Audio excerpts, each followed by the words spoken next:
The broken girl in the dust. The wind was dry and sharp. Sand moved across the empty road like small snakes. A young alien girl walked slowly through the dust. Her skin was pale blue, cracked in places. Her long arms were shaking. Her legs looked weak. She had no shoes, no food, no water. Blood ran down one side of her face.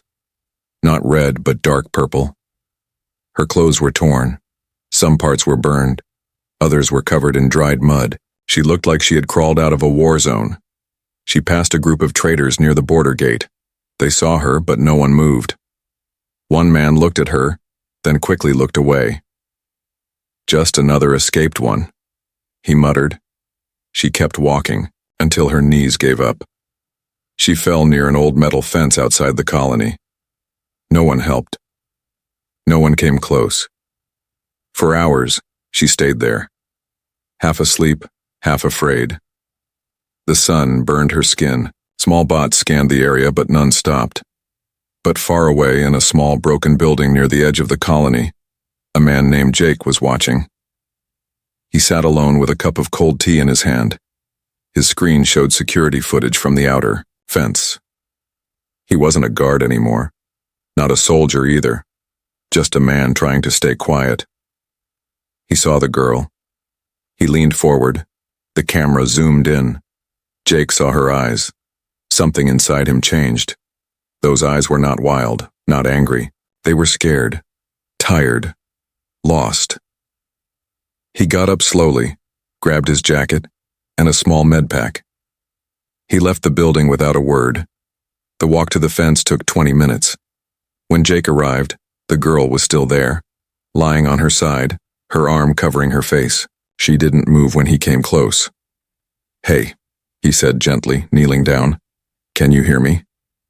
Her body tensed. Jake opened the med pack. He took out a bottle of water and held it in front of her. "Drink," he said. "Please, you need it." The girl slowly lifted her head. Her lips were dry. She stared at the bottle, then at his face. "Not a trap," Jake said. "I swear." After a long pause, she reached out. Her fingers shook. She grabbed the bottle like it was gold. She drank fast, too fast, and started coughing. Jake waited. When she finished, she looked away, ashamed. He opened the med pack again and pulled out a small cloth. He gently wiped the blood from her face. She didn't stop him. Her body was weak. "You're safe," Jake whispered, "at least for now." But deep inside he wasn't sure. He lifted her in his arms. She was light, too light, bones and skin. She didn't speak, didn't fight, just closed her eyes and let him carry her. Jake brought her to his shelter. It was small. One bed, one table, and old tech scattered everywhere. He placed her on the bed and covered her with a soft blanket. He didn't ask questions. Not yet. She fell asleep almost right away. As she slept, Jake sat beside her and looked at her face. He had seen many wounded beings during the war, but something about this girl was different. She looked like she had never known kindness, like she didn't expect anyone to care. Outside, the wind howled. The sky turned red as the twin suns dipped below the hills. Night was coming, and with night, danger. At the edge of the colony, a silent drone picked up a signal. It scanned the dust where the girl had fallen. Blood trace matched. Target located. Message sent to unknown receiver. Escaped subject found. Prepare retrieval. He reached for her and she flinched. The girl woke up gasping. She didn't remember where she was. For a second, her hands flew to her throat. Then her eyes darted around the small room, searching for chains, needles, or a guard waiting to strike, but all she saw was a warm blanket over her body, and the quiet shape of a human man sitting on a stool nearby, half asleep. She didn't know him. Her heart raced. Her body wanted to run, to hide, but she couldn't move. Pain wrapped her like fire. Her legs felt broken. Her back burned. Every breath was a struggle. The man stirred. Jake opened his eyes slowly and looked at her. He didn't speak at first. He simply nodded and stood, walking to the corner of the room to prepare something. No sudden moves. No loud voice. He didn't want to scare her. She stared at him the whole time, like a cornered animal, alert, silent. He poured a cup of hot soup. The smell of it made her stomach twist. Hunger was a blade now, cutting from the inside. He took 2 slow steps forward and placed the cup on a small table near her. "You need food," he said softly. "It's not poisoned. Just soup. Drink it when you're ready." She didn't move, not even to blink. Jake sat down again and pulled out an old data pad. He pretended to focus on it, but he was watching her from the corner of his eye. Minutes passed. Finally, the girl's hand crept out from under the blanket. It shook badly. She took the cup and brought it to her lips, sniffed once, then sipped. Her eyes watered. Warmth, real warmth, not chemical paste or slave rations. Her shoulders dropped just a little. Jake let her drink. After a while, she looked at him. "Who are you?" Her voice was dry, like wind scraping metal. "Just a man who doesn't like seeing someone left to die," he said. "Name's Jake." She didn't answer. He pointed gently. "You got a name?" She looked away. Then, in a whisper, she said, "Vel." Jake nodded. "Nice to meet you, Vel." She flinched again. The word nice meant nothing to her. Kindness was unfamiliar. She had spent too long in dark labs, under bright lights and cruel hands. No one had ever said her name like that, not softly, not gently. Jake leaned back. "You were hunted. Still are. You know that, right?" Vel nodded. "Who were they?" he asked. "Those who did this to you." Vel didn't answer. Instead, her eyes filled with fear, not from the question, but from something else. Jake saw it too. A red light flashed once on his wall console. Proximity alert. Someone was outside. His body reacted fast. He stood, locked the door, powered down the outside signal line, and grabbed the old pulse rifle from under his bed. It was dusty, but still worked. He turned to her. "Stay here. Hide under the bed if anything happens." Her eyes widened. "They found me." Jake didn't ask how she knew. He saw it in her face. She was sure. Outside, soft footsteps crunched over dry ground. Jake turned off all lights and peeked through a small gap near the window. 3 figures. Tall. Armored. Not colony security, not bounty hunters either. Their gear was too clean, too advanced. One of them pulled out a scanner. It blinked green. They were tracking her blood. Vel tried to get up. Jake stopped her. "You can't fight them," he whispered. "You can't either," she replied. But Jake only gave a small smile. "Watch me." He opened a secret panel near the back wall and motioned for her to crawl inside. It was narrow but safe. She hesitated. Then she whispered, "Why are you helping me?" Jake looked her in the eye. "Because someone should have helped me once and no one did." Vel crawled into the panel. Jake closed it quietly, then faced the door, rifle ready. The first knock came soft. Then came the voice. "Open. We are recovery unit. We mean no harm." Jake didn't respond. The second knock was louder, followed by a loud buzzing sound.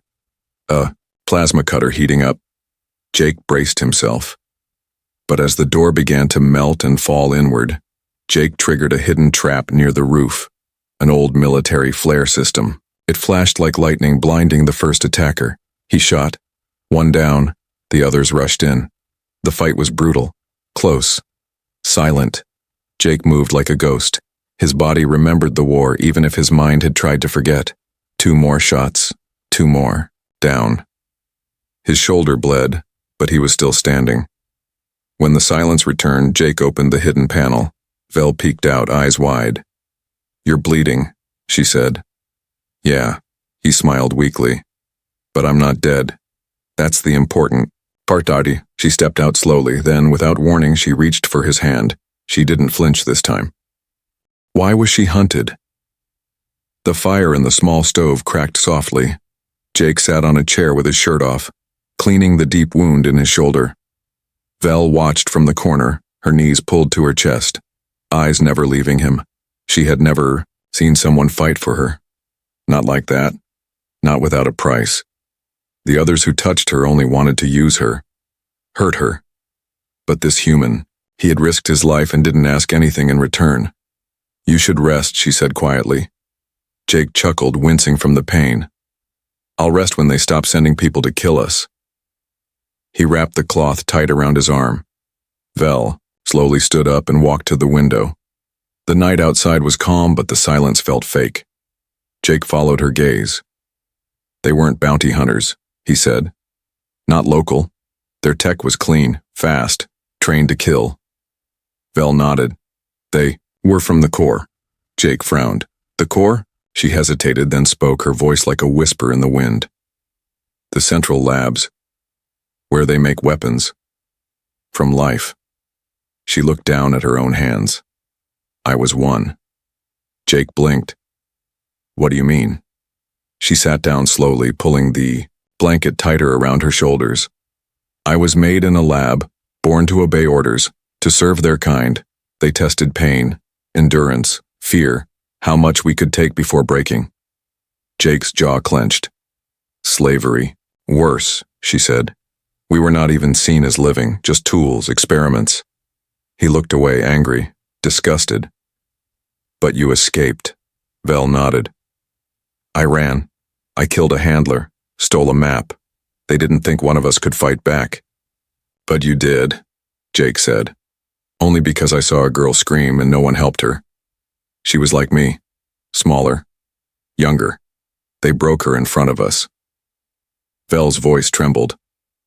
I ran because I knew I would be next. The room went quiet. Jake stood up and walked to the table. He opened a small drawer and pulled out an old military data chip. I used to work in border security. Some files are still linked to my name. Maybe I can find out how much they know. He plugged in the chip. The screen flickered. After a few minutes, a list of search records popped up. Then one file caught his eye. Priority target. Escaped asset. Subject 7V froze. That was her. The screen showed details. Race, unknown. Status, unstable. Behavior, resistant. Danger. Level red. Recovery order alive if possible, dead if not. Jake leaned back. They tagged you like a wild animal. Vel looked away. But why? Jake asked. What's in you that they want so badly? Vel took a long breath. My blood. Jake raised an eyebrow. They were trying to create life that heals. Faster than anything. They tested it on prisoners. I survived. But something changed inside me. Changed how? Jake asked. Vel opened her hand. A faint glow passed across her skin. It faded quickly, but Jake saw it. They said my cells adapted. Became something they couldn't control. Jake stared at her in silence. Vel continued. I overheard them call me a mistake. But also, the key. The key to what? To curing death, she whispered. Those words hit Jake hard. Outside, a small sensor beeped. A drone passed overhead. Scanning. Again. Jake shut the screen down and moved to cover the window. They won't stop, he said. Not until they get you back.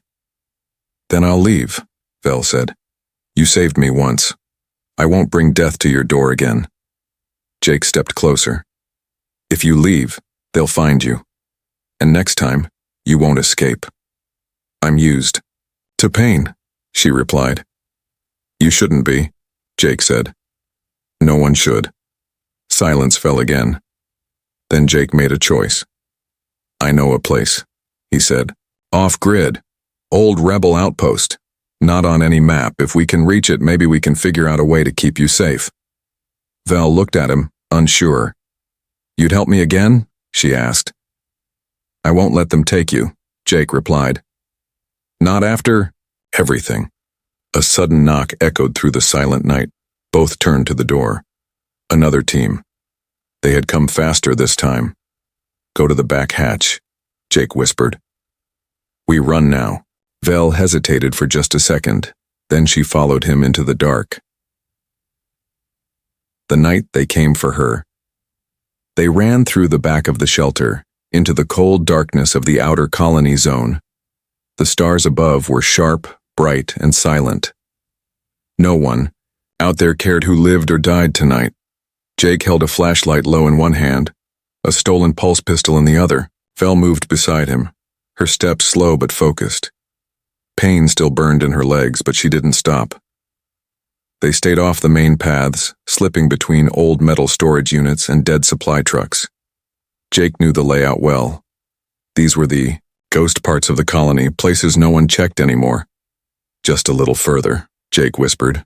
Where are we going? Vel asked, breathing hard. A tunnel entrance leads to an old rebel shaft.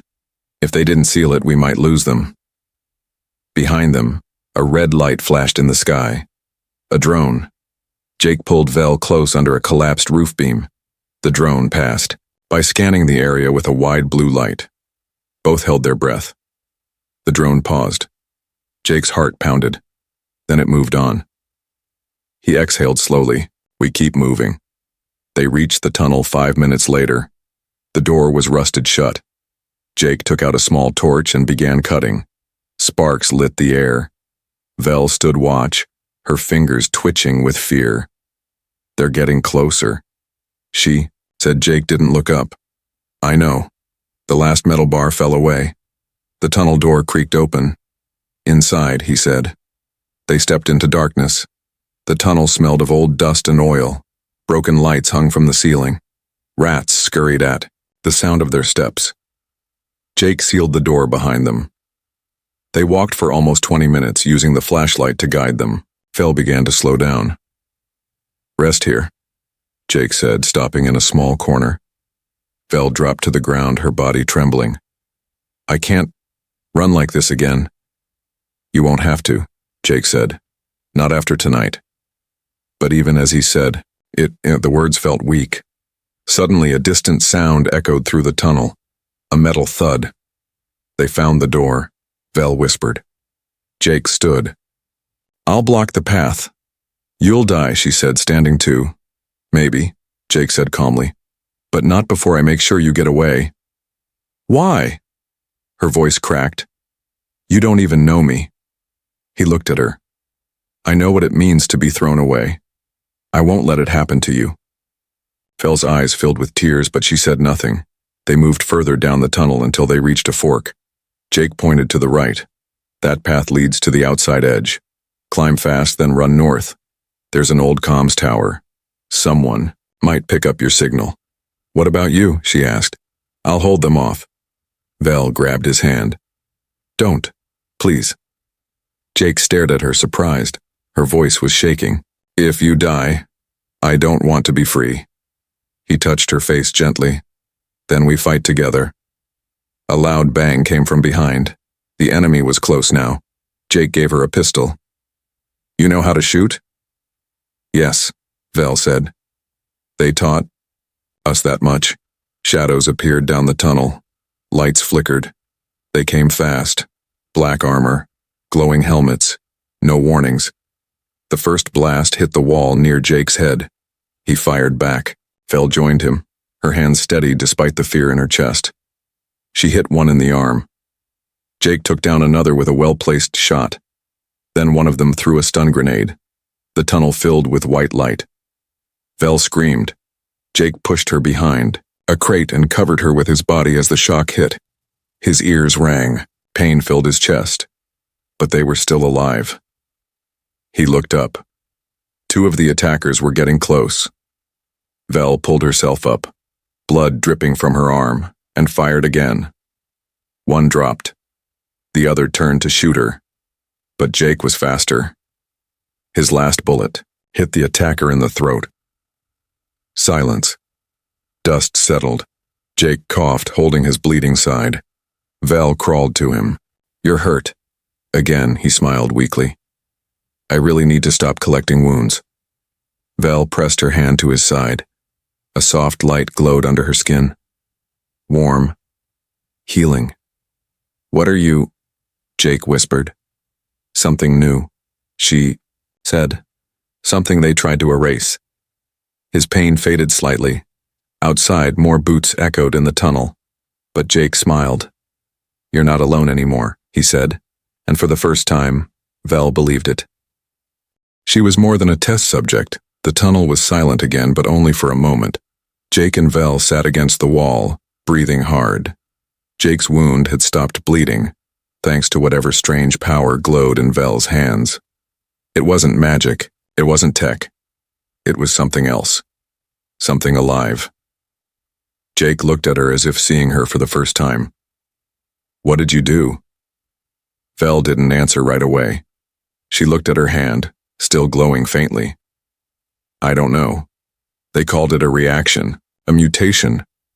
But it only happened to me." "How many were like you?" he asked.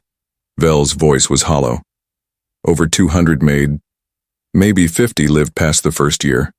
Only 7 survived the trials." Jake's eyes narrowed. "And now?" "I'm the last." Silence fell again. Jake didn't speak, didn't ask more questions. He just nodded once and helped her stand. They moved again, deeper into the tunnel. The deeper they went, the colder it got. Old rebel markings lined the walls, signs Jake remembered from years ago. Arrows, numbers, warning signs, they were close now. "This way," he said. They stepped through a tight metal door and entered a long chamber filled with crates and machines covered in dust. A cracked rebel flag still hung on one wall. "This is where they used to hide from Empire drones," Jake said. "No signals get in or out." Vel looked around. "Then we're safe?" "For now," he said. "But they won't give up. Not for someone like you." She turned to face him. "Someone like me?" He walked closer. "You're not just some test subject. You're proof that their science failed, that life can fight back. If word gets out, if they know you survived, others might follow." Vel stepped back. Her voice shook. "I didn't ask for this. I never wanted to be important." "But you are," Jake said, "whether you like it or not." She sat down on an old bench and looked at the floor. "They called me a mistake," she whispered. "Every day. They made me watch others die. They told me I was lucky to still be alive." Jake knelt beside her. "You're not a mistake, Vel. You're a miracle. And that scares them." Her eyes filled with tears. "Then why do I feel broken?" she asked. "Because they tried to break you," he replied. "But you're still here. That means they failed." Vel looked up at him, and for the first time her voice had steel in it. "I want to fight back." Jake smiled. "Then we'll fight back," he said. "But we need help." He stood and opened one of the old crates. Inside was a dusty signal device, one of the old rebel broadcasters. "If this still works, we can send a message not to the government, not to the colonies, but to the ones who used to resist." Vel walked to his side. "Will they help?" "They will if they know what's at stake." They worked together for hours, fixing the device, cleaning wires, powering up dead circuits. Vel's hands glowed again when she touched some of the energy cores. They came to life like they recognized her. "You're like a spark," Jake said, amazed. "Living tech." Vel nodded. "That's what they feared, that I might be more than they could control." The screen lit up. The signal was ready. "What will you say?" she asked. Jake handed her the mic. "Not me," he said. "You." Vel stared at the mic. Then, with shaking hands, she pressed the button and spoke. "This is Subject 7VL. They called me a tool, a test, a mistake. But I'm still alive. I escaped. And I remember what you did. Those who fought back, those who refused to kneel. I need you now, because they are hunting me. And because if I die, the truth dies with me." The message ended. The signal went out across old rebel frequencies and far, far away. Someone heard it. The truth in her blood. The signal traveled across space. Old channels that hadn't buzzed in years. Some were broken, some forgotten. But one reached a ship hiding in the asteroid shadows near the Forbidden Zone. Inside, an old man in a worn coat listened to Vel's voice. His eyes widened. "It's her," he whispered. "The ghost of Lab 7. He pressed a button. "Prepare the ship. We're going dark. Find that signal source." Back in the tunnel base, Jake and Vel waited. Hours passed. Vel sat near the wall, arms wrapped around her knees, eyes fixed on the dusty floor. "What if no one comes?" she asked. "Then we make a new plan," Jake replied. "They said my blood was unstable, dangerous, that it could break the balance of the system." "What balance?" Jake scoffed. "They rule with fear.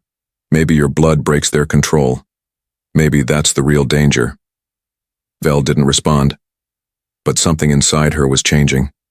Her fear was still there, but now it stood beside anger, and anger was easier to carry. The next morning, Jake woke to a soft beep from the base terminal. A message, encrypted old rebel code. He read it twice. "Someone's coming," he told Vel. "An old rebel medic. He worked on projects like yours, but walked away when he saw what they were doing." Vel's fingers curled tight. "Do you trust him?" "Not yet," Jake said, "but we'll find out." Hours later, a knock echoed through the tunnel's outer door. 3 soft taps. 1 pause. 2 more. The rebel code. Jake opened the door, rifle ready. An older alien stood there, tall, thin, with silver marks on his skin and a gentle expression. He carried no weapons, just a small case. "My name is Karan," he said. "I heard the call, and I came." Vel stepped out from the shadows. The old medic looked at her like he was seeing a ghost. "You survived," he whispered. "They said none of you did." "They lied," she replied. Karan stepped forward slowly. "May I scan your blood?" Vel hesitated, then nodded. He took a small sample and connected it to a handheld reader. The screen blinked. His eyes widened. "This isn't just modified blood," he said. "It's a living code. Your cells evolve when attacked. They heal faster, yes, but they also adapt to the enemy." "What does that mean?" Jake asked. "It means if someone uses fire, her body learns to resist it. If she's poisoned, her blood rewrites itself. She's not just a healer. She's the next step." Vel shook her head. "I don't want to be a weapon." "You're not," Karan said softly. "You're a warning, a message the Empire never wanted to send, that life can't be controlled forever." A loud sound suddenly echoed from the back tunnel. Not footsteps, a ship. Landing. "They tracked us again," Jake said, grabbing his weapon. Karan held up a small device. "No, that's mine. I sent my location to someone else. Someone who wants to help." The ship door opened. A group stepped out. Half human, half alien. Scarred, quiet, trained. Rebels. Real ones. One of them walked up to Vel and saluted. "You're the reason we started fighting in the first place," she said. "You're proof they can't silence us forever." Vel looked at Jake, stunned. He smiled. "You're not alone anymore." "What do we do now?" she asked. Karan stepped forward. "We tell the galaxy what they did, what they tried to bury, and we protect you, not because of your blood, but because of your choice to live." Vel's hands glowed again, just for a moment. But this time it didn't feel strange. It felt like hope. When the world saw her stand beside a human, the rebel ship cut through the black sky like a shadow with wings. Inside, Vel stood in front of a camera, her face calm, but her hands slightly shaking. Jake stood beside her. Across the galaxy, rebel networks had gone active. Secret satellites turned toward colony hubs. Private channels buzzed to life. Screens in quiet corners, mining outposts, and forgotten stations lit up with one simple message. Broadcast beginning. The camera showed Vel's face. She began to speak. "My name is Vel. They called me Subject 7VL, a test subject, a mistake, an animal. I was made to obey, but I chose to escape." The screen flicked. Images appeared behind her. Images of wounds, of labs, of machines filled with screaming children, broken cells, chains. "They told me I was nothing, that my blood was dangerous. And they were right. She paused. Because inside me is proof that they failed. Proof that something stronger than control can grow. Something they can't predict. More images showed. Jake carrying her from the dust, rebels helping her stand, the moment she healed him with her light. This human saved me, not because of what I am, but because I was hurt, because he still believed life matters, no matter the shape or skin. Jake didn't speak. He didn't need to. He just stood beside her, solid like stone. To those still hiding, still running, I see you. I was you. And now, I fight for you. Her voice cracked. And I will never go back. The screen went black. On a far-off planet, an alien child in a broken shelter wiped tears from her eyes. In a dark ship, a former lab guard dropped his weapon and whispered, I was wrong. In the Empire Council room, panic spread. How did she survive? How did they find her? Who helped her? Who else knows? They feared the answer. Back on the rebel ship, Jake sat beside Vel in the quiet room after the broadcast. You sure about this? He asked. Vel nodded. It's bigger than me now. They'll come after you harder than ever, he said. Then let them come, Vel replied. This time, I'm not alone. Outside the window, stars drifted by. The ship moved toward the rebel fleet. Dozens of ships rising from the shadows of space. They weren't just hiding anymore. They were answering. And at the center of it all was a broken girl who refused to stay broken, and the human who chose to stand beside her, not as a hero, not as a soldier, but as a friend.